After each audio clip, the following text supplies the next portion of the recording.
అస్సలాముఅలైకుం వరహ్మతుల్లాహి వబర్కాతు ఔజుబిల్లాహి మినష్ షైతానిర్ రజీం బిస్మిల్లాహిర్ రహమానిర్ రహీం. శాపగ్రస్తుడైన సైతాను బారి నుంచి సృష్టికర్త అయిన అల్లాహ్ యొక్క రక్షణని, అల్లాహ్ యొక్క సాయాన్ని రక్షణ వేడుకుంటూ ఉన్నాను. ఆమెన్. అల్లాహ్ ప్రవక్త ముహమ్మద్ సల్లల్లాహు అలైహి వసల్లం గారి శాంతి సేవకులు కురిపించండి వల్ల ఆమెన్.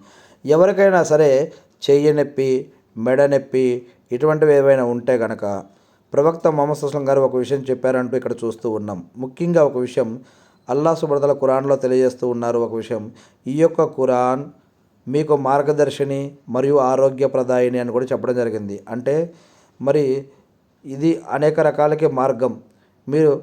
మనం అల్లా చెప్తూ ఉన్నారు ఖురాన్లో, ప్రవక్త ముహమ్మద్ సల్లల్లాహు అలైహి వసల్లం గారు తెలియజేస్తూ ఉన్నారు ఇస్లాంలో, మీరు దువా మరియు దవా అంటే మీరు ఇటు ట్రీట్మెంట్ కూడా తీసుకోవాలి, అటు దువా కూడా చదువుకోవాలి. మరి దువా తీసుకోవాలి, దవా తీసుకోవాలి. మరి దవా తీసుకొని మీరు తవక్కుల్ అల్లా పైన, దేవుడి పైన పెట్టాలి నమ్మకం అనేది చెప్పడం జరుగుతూ ఉంది. ప్రవక్త ఇలా అన్నారు, మీ శరీరంలో నొప్పిగా అనిపించే చోట మీ చేతిని ఉంచి 3 సార్లు లేదా 7 సార్లు బిస్మిల్లా అని చెప్పండి. ఔజు బిల్లాహి వా కుదిరతిహి మిన్ షర్రి మా అజిదు వా ఉహుదిరు. నేను అల్లా మరియు అతని శక్తితో నేను కనుగొని భయపడే చెడు నుంచి అల్లా యొక్క శరణు కోరుతూ ఉన్నాను, అల్లా యొక్క రక్షణ కోరుతూ ఉన్నాను అంటే ఈ విధంగా దువా గురించి చెప్పడం జరుగుతుంది. ఇలా ఈ ఒక్క విషయంలో కాదు, ఏ కష్టం, నష్టం, బాధ, ఇబ్బంది వచ్చినా కూడా దువాలు అనేకం ఇస్లాంలో చెప్పబడ్డాయి.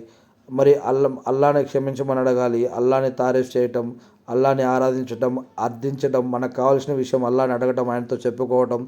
మరి ఇదే కాకుండా మనం వైద్యం కూడా తీసుకోవాలి, అలానే దువా కూడా చేసుకోవాలంటూ కూడా హదీసుల్లో కూడా చెప్పడం జరుగుతూ ఉంది.